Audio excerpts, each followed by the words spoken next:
احباب گرامی، یہ رمضان المبارک کے روزے کوئی رسم نہیں ہے یا یہ کوئی کسی عام ہستی کی یہ بات نہیں ہے کہ جس کو ہمارے اوپر لاگو کر دیا گیا، یا کسی حاکم وقت کا یہ دیا ہوا اصول اور قانون نہیں ہے۔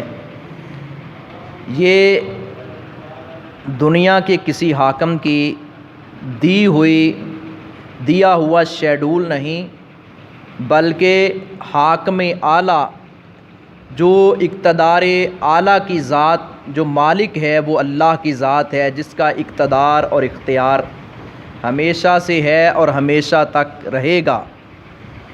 اس کی ذات کو فنا نہیں، بلکہ ہر چیز اور ہر ذات فنا ہو جائے گی، اللہ کی ذات کو بقا حاصل ہے۔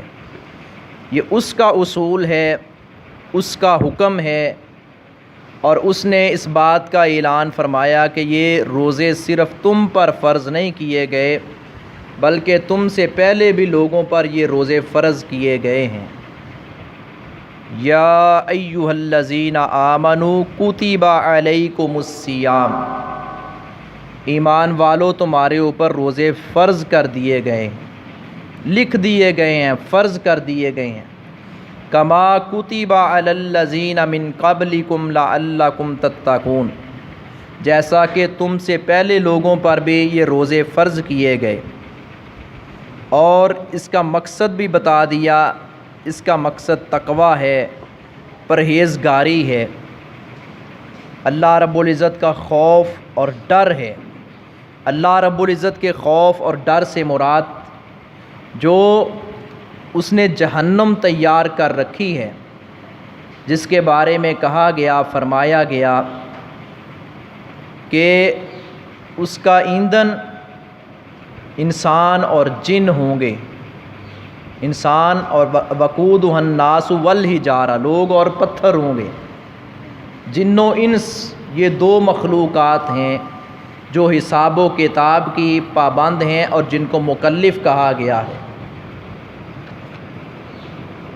تو اللہ رب العزت نے اس جہنم سے بچنے کے لیے، اس جہنم سے بچنے کے لیے ہمیں یہ حکم دیا ہے۔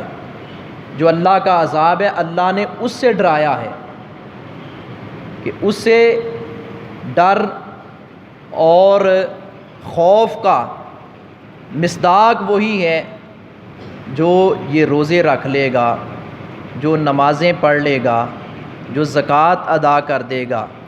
یہ 3 کلمہ پڑھنے کے بعد بنیادی اصول ہیں، بلکہ 4، اس کے بعد حج بھی ہے۔ لیکن زکوٰۃ اور حج جو آخری 2 ارکان ہیں، یہ تو صاحب حیثیت پر ہے کہ مال نصاب کو پہنچ چکا ہے، سال ہو چکا ہے، زکوٰۃ ادا کرنی ہے۔ غریب پر، نادار مفلس پر زکوٰۃ نہیں ہے، اسی طرح غریب پر حج بھی نہیں ہے۔ ان 2 فرائض کے مکلف صاحب حیثیت لوگ ہیں، اور باقی جو بنیادی 2 ارکان ہیں، نماز اور روزہ، یہ چاہے امیر ہو چاہے غریب ہو، چاہے اپنا ہو بیگانہ ہو، چاہے نبی کی آل اولاد سے تعلق رکھنے والا ہو، چاہے کسی دوسرے قبیلے خاندان سے تعلق رکھنے والا ہو۔ مختصر یہ ہے کہ جو بھی کلمہ گو ہے، جس نے بھی زبان سے لا الہ الا اللہ کا اقرار کر لیا ہے، اس پر یہ 2 قانون، یہ 2 ارکان، ان پر عمل کرنا، اس کی پاسداری کرنا فرض ہے۔ نماز تو بیماری کی حالت میں بھی معاف نہیں ہے، البتہ رمضان کے روزے جو بیمار ہے اس کے لیے حکم ہے کہ وہ اپنی بیماری کے بعد اس کی قضائی دے لے۔ اسی طرح حاملہ عورت ہے، مرضعہ ہے، دودھ پلانے والی ہے، یا نفاس کی نفاس کا خون بہہ رہا ہے بچے کی ولادت کے بعد، جسے نفاس کا خون کہا جاتا ہے، یا مخصوص ایام والی عورت ہے، یا مسافر ہے، ان سب کو بعد میں روزے رکھنے ہوں گے، اس کی قضائی دینی ہوگی، معاف نہیں ہے روزے۔ اور صرف اس شخص کو معاف ہیں، صرف اس شخص کو جو دائمی مریض ہے، جسے ہم دائمی مریض سمجھتے ہیں، ہو سکتا ہے اللہ اس کو بھی شفا دے دے، یعنی جو 6 مہینے سے، سال سے، 2 سال سے اس کی بیماری شدت پکڑتی چلی جا رہی ہے۔ فدیۃ طعام مسکین، کہ مسکین کو اس کا کھانا دے دیا جائے۔ 2 ٹائم کا مسند احمد کی روایت وضاحت کرتی ہے کہ 2 ٹائم کا، جس طرح کا عام گھر میں کھایا پیا جاتا ہے اس حساب سے، یہ نہیں گھر میں تو اچھا کھائیں اور اس کو کوئی عام سا بھیج دیں، اپنی حیثیت کے مطابق اس کو کھانا دے دیں، اس مسکین کو 2 ٹائم کا، 2 وقت کا۔ غریب ہے، بے شک وہ اپنے روزے رکھ رہا ہے، آپ کو اجر مل جائے گا۔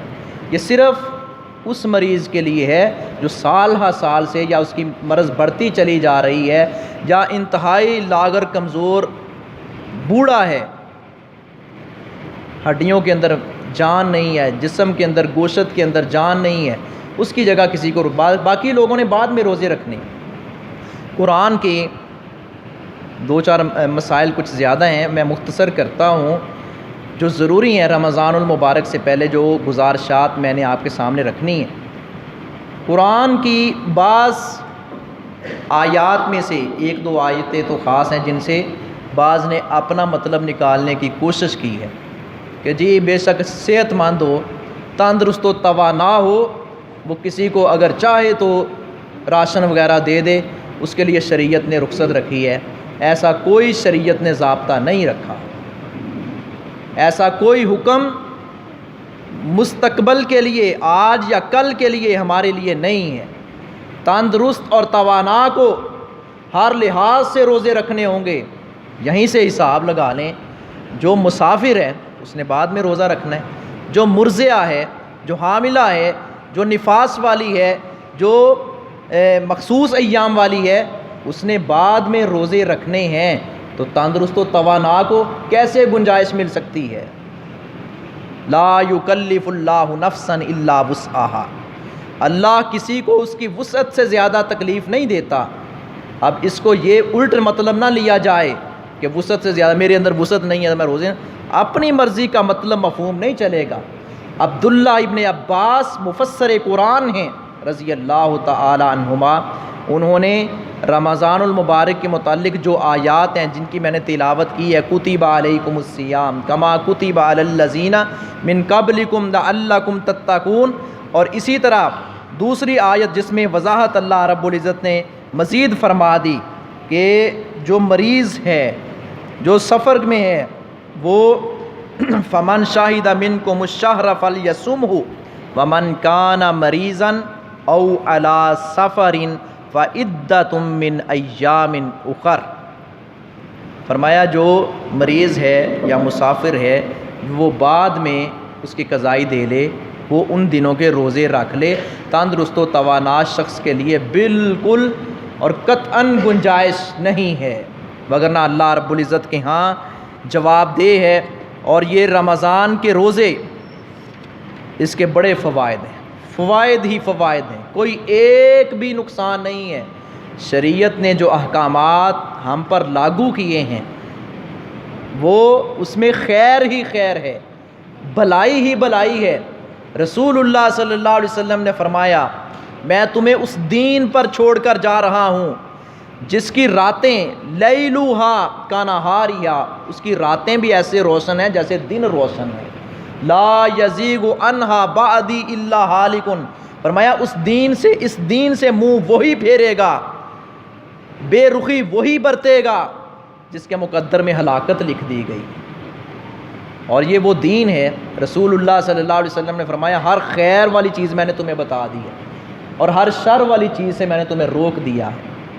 تو رمضان کے روزے ثواب کے اعتبار سے، اجر کے اعتبار سے، تقرب الی اللہ کے اعتبار سے، روحانیت کے اعتبار سے اور اس کے اجتماعی فائدے بھی ہیں، طبی فائدے بھی ہیں، جسمانی فائدے ہیں، کئی ایک فوائد ہیں، اور جن کے اندر ایمان کی رمق موجود ہے وہ یہ بات کہے بغیر نہیں رہ سکتے، وہ اس بات کو تسلیم کرتے ہیں کہ واقعتاً یہ رمضان المبارک کا مقدس مہینہ، اس کے روزے رکھنے والا اللہ رب العزت اس کو بے پناہ برکتوں اور رحمتوں سے نوازتا ہے، اس کی آخرت کے ساتھ ساتھ دنیا بھی سنور جاتی ہے، اس کے گھر کے اندر، اس کے کاروبار کے اندر، اس کے معاملات کے اندر اللہ رب العزت آسانیاں پیدا فرما دیتا ہے،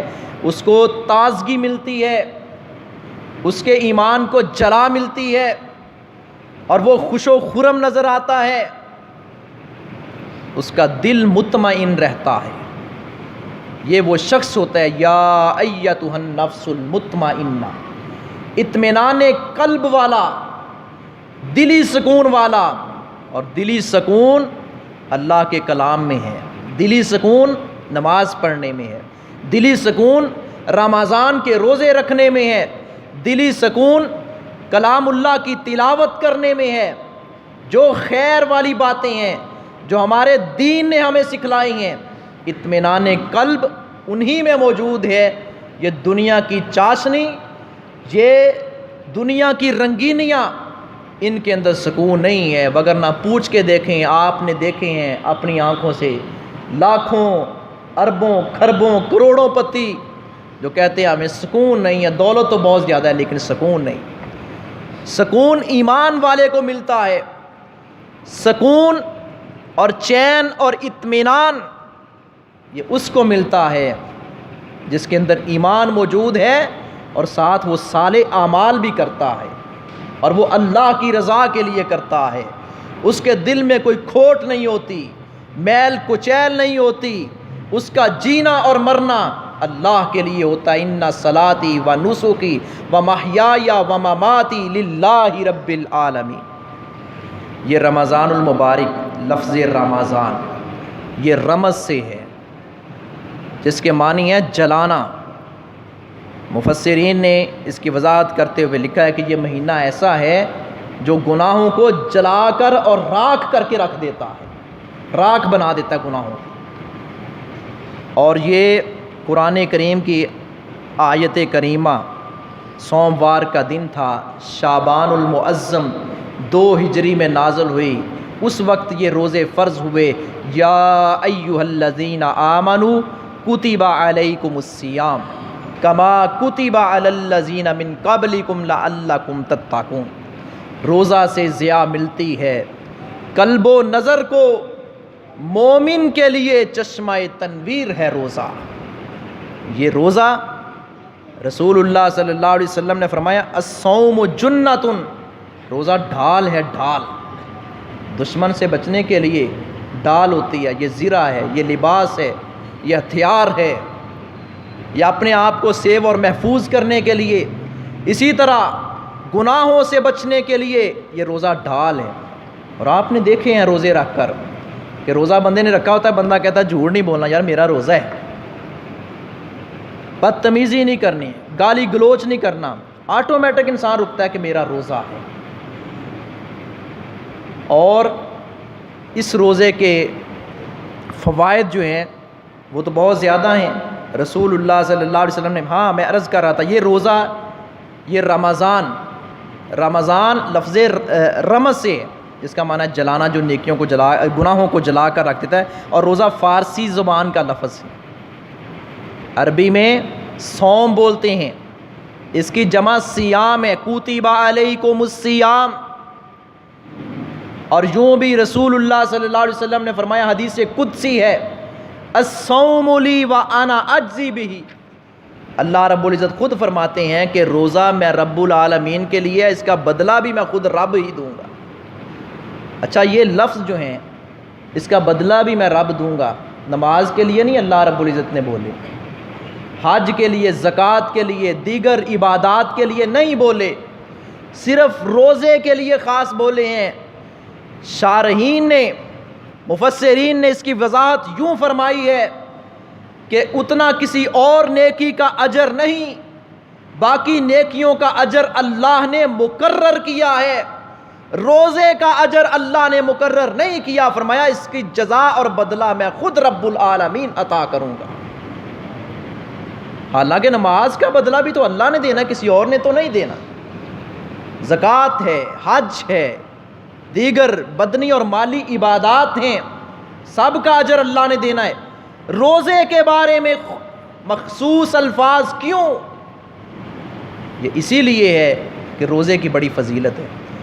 اسی لیے تو تاجدار حرمین جناب محمد مصطفیٰ صلی اللہ علیہ وسلم نے نبوت والی سچی زبان سے فرمایا تھا، آپ نے فرمایا جو اللہ کے راستے میں اللہ کی رضا کے لیے ایک دن کا روزہ رکھتا ہے، ایک دن کا صرف، اور یہ ایک نفلی روزے کی بات ہو رہی ہے، نفلی روزے کی، فرضی تو سب نے رکھنے ہیں، اس میں تو کوئی گنجائش ہی نہیں ہے۔ جو فرضی رکھتے ہیں ان کو نوافل کا بھی، نفلی روزوں کا بھی اہتمام کرنا چاہیے۔ پتہ نہیں اللہ کو کون سی نیکی پسند آ جائے۔ بسا اوقات انسان بڑی بڑی نیکیاں کرتا ہے، بڑے بڑے مار کے سر کرتا ہے، لیکن وہ بڑے بڑے مار کے سر کیے ہوئے کام نہیں آتے، کوئی چھوٹی نیکی کام آ جاتی۔ کوئی نیکی ترک نہ کیجئے، ہر نیکی کیجئے، شاید یہ نیکی میری کامیابی کا ذریعہ بن جائے، شاید یہ نیکی میری کامیابی کا ذریعہ بن جائے، شاید فلاں نیکی میری کامیابی کا ذریعہ بن جائے۔ یہ نہ کہ سمجھیں یہ تو چھوٹی سی، میں نے تو اور بڑی کی ہیں۔ اور ہر گناہ کو ترک کیجئے کہ کہیں یہ گناہ میری بربادی کا باعث نہ بن جائے، کہیں فلاں گناہ میری بربادی کا باعث نہ بن جائے، کہیں زبان کے ساتھ غلط حرکت کی، بدتمیزی کی یا ہاتھ اٹھایا، کہیں یہ چیزیں میری بربادی کا باعث نہ بن جائے۔ ہر نیکی چھوٹی ہو بڑی ہو اس کو اختیار کیجئے، اس کو اپنائیے، اس کو کمائیے، ہر گناہ کو ترک کیجئے، چھوڑ دیجئے۔ رسول اللہ صلی اللہ علیہ وسلم کے پاس حضرت طلحہ بن عبید اللہ رضی اللہ تعالیٰ عنہ بیان کرتے ہیں، ایک شخص آیا، اس نے اسلام کے متعلق پوچھا، آپ نے فرمایا کلمہ کیوں پڑھ چکا تھا، اسلام کے متعلق پوچھا، آپ نے فرمایا کہ دن اور رات میں صلوات الخمس 5 نمازیں ہیں، اللہ کے رسول اس کے علاوہ تو نہیں کوئی نماز؟ آپ نے فرمایا نہیں، اللہ کے تو خوشی سے کوئی پڑھنا چاہتا تو اور پڑھ لے، وگرنہ اور نماز فرض کوئی نہیں ہے۔ پھر آپ نے فرمایا اور اس نے کہا اور کچھ؟ آپ نے فرمایا رمضان کے روزے۔ اللہ کے رسول رمضان کے روزوں کے علاوہ تو کوئی روزے نہیں؟ آپ نے فرمایا نہیں، اگر تیری خوشی ہے کوئی نفلی بھی رکھ لے۔ تیسرے نمبر پر آپ نے فرمایا زکوٰۃ ادا کر۔ اللہ کے رسول اس کے علاوہ کوئی صدقہ خیرات تو نہیں دینا اللہ کے راستے میں؟ آپ نے فرمایا یہ دے، باقی تیری خوشی ہے، تو چاہے تو دے لے، نہ دے۔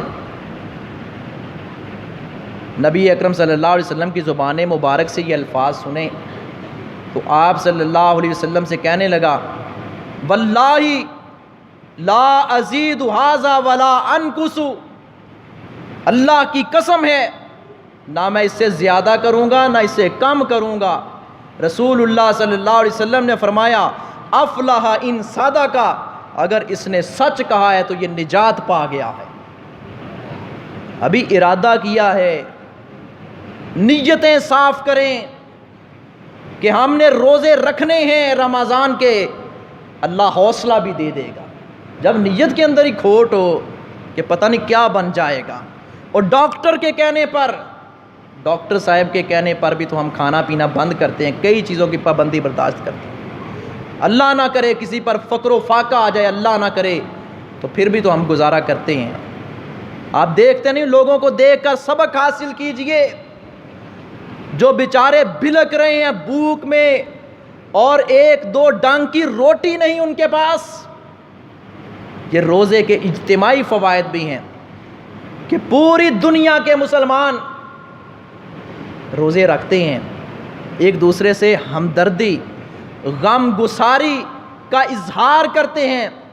افطاری کے لیے سامان ادھر جا رہا ہے، ادھر آ رہا ہے، کسی کو سحری کروائی جا رہی ہے، کسی کو افطاری کروائی جا رہی ہے، اور سحری میں رسول اللہ صلی اللہ علیہ وسلم نے فرمایا تسحروا فإن فی السحور برکۃ، سحری کیا کرو، اللہ نے سحری میں برکت رکھی ہے۔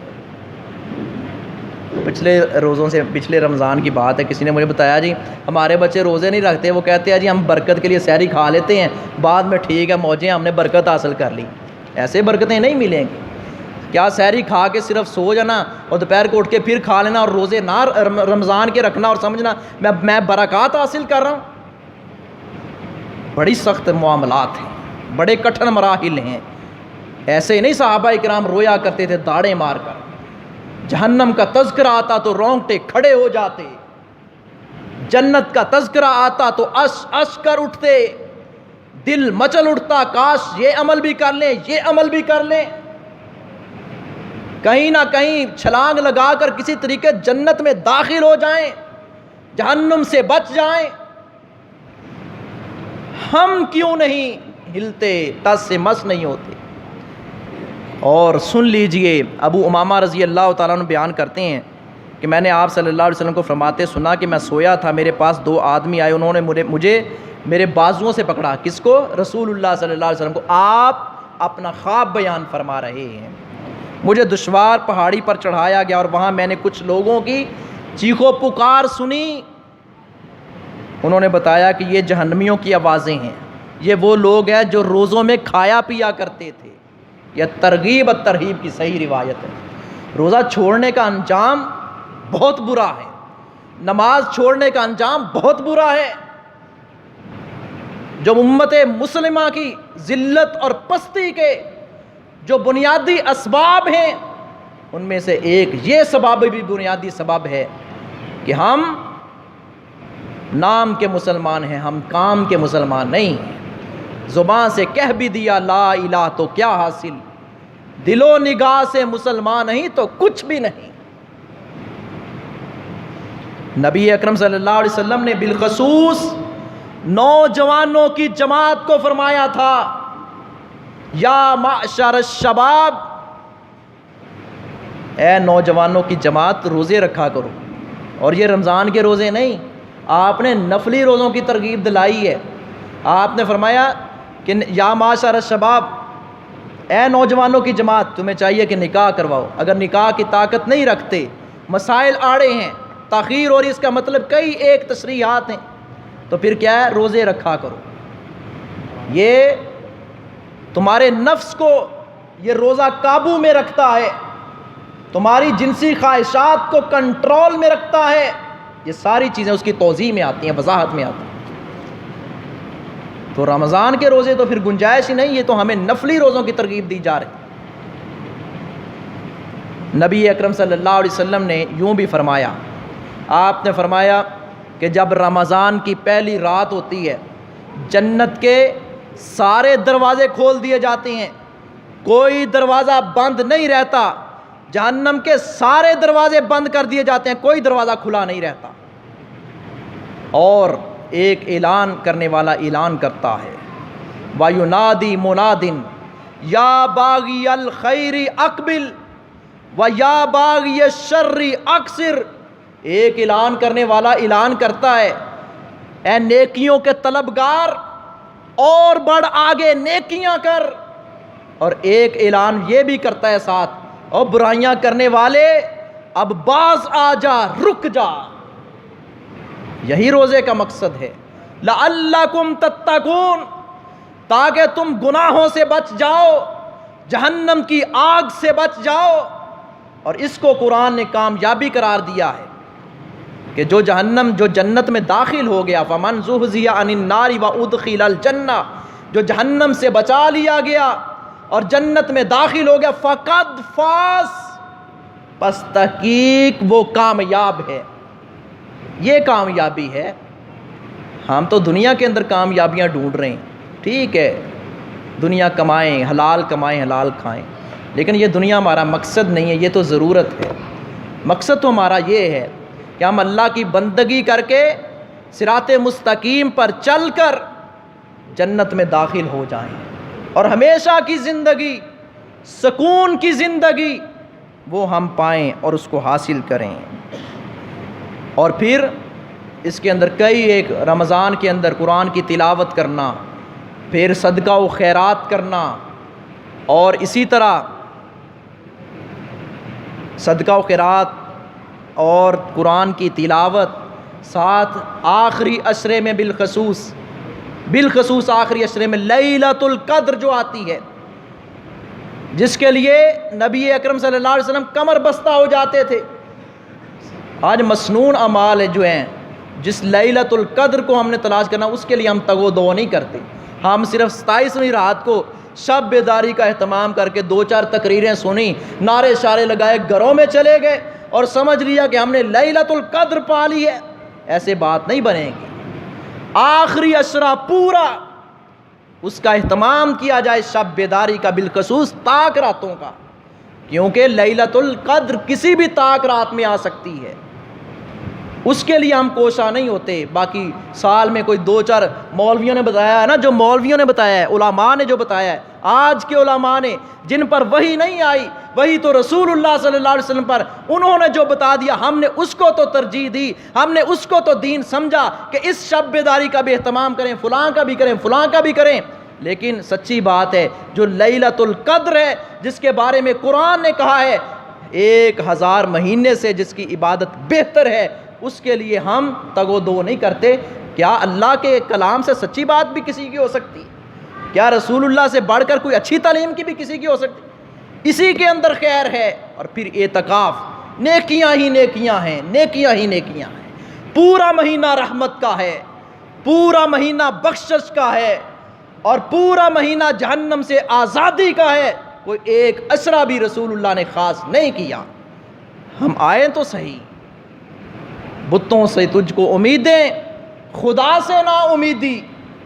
بتوں کو تجھے، وہ تو یہ لکڑی کے نہیں صرف ہوتے، مٹی کے نہیں ہوتے. یہ روپے پیسے کو ہم نے بت بنا رکھا ہے، یہ دولت کو ہم نے بت بنا رکھا ہے. قرآن کہتا ہے افرأیت من اتخذ الہہ، تم نے اپنی خواہشات کو بت بنا رکھا ہے. یہ سارے بت ہیں، دنیا کے لوگوں سے مانگتے پھرتے ہیں، ان سے امیدیں، یار میرا کام کر دے یار، مینوں کوئی اور رستہ نظر نہیں ہوتا. اللہ کا دروازہ کھٹکھٹائیں، دستک دیں، اللہ میں آ گیا ہوں، تو مسبب الاسباب ہے، تیرے علاوہ مجھے کوئی نظر نہیں آتا. یہ سچی بات ہے. یہ اقبال نے سچ کہا ہے، بتوں کو تجھ سے امیدیں، خدا سے نا امیدی. بتا تو صحیح اور کافری کیا ہے. آئیے رمضان المبارک کے مہینے میں ہم، یہ آغاز ہونے والا ہے، آج سے ہی عزم کریں، اپنی نیت کو صاف کریں اور کمر بستہ ہو جائیں. انشاءاللہ اللہ اسی کی برکات سے ہمارے بگڑے ہوئے معاملات جو ہے وہ درست فرما دے گا. اللہ عمل کی توفیق عطا فرمائے.